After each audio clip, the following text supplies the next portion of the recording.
Welcome back. You're watching Newslink here on ENCA.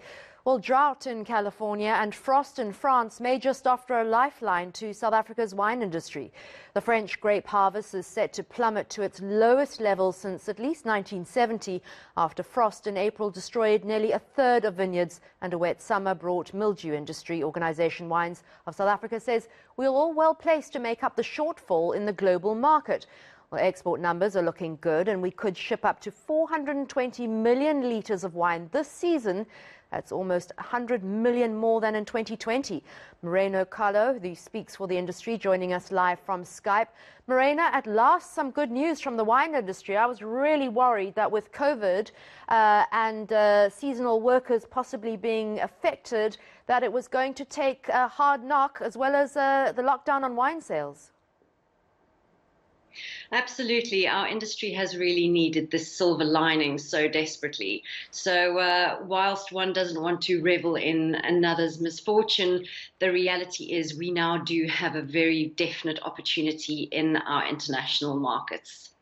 Maryna, how much of our exports were making up the economy for the wine industry, and how much of it was domestic? In a normal year, about 50% of all our wine gets exported, while the other half gets consumed locally. Of course, we had quite a significant amount of time over the past 18 months or so that we couldn't sell wine locally. So there was an oversupply of wine, but due to various conditions around the world, hopefully we will be able to get rid of quite a lot of this oversupply without having to have it converted into other products such as sanitizer or juice concentrate.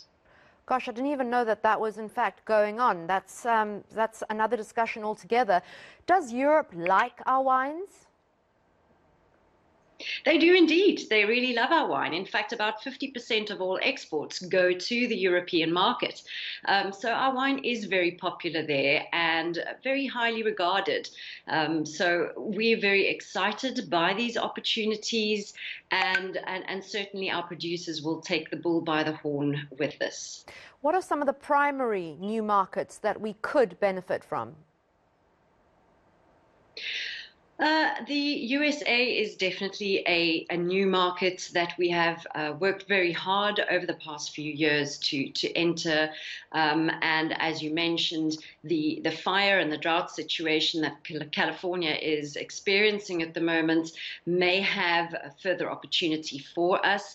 And of course, China is the other big market that really has a lot of opportunity for South African producers. There again, Australia was the biggest exported to China by quite a long stretch, but due to issues between the governments, there have been heavy tariffs imposed on wine imported into the Chinese market from Australia, which has also provided us with a wonderful opportunity to enter that market in a significant form. Great to get some good news from you. Maryna, the Communications Manager for Wines of South Africa.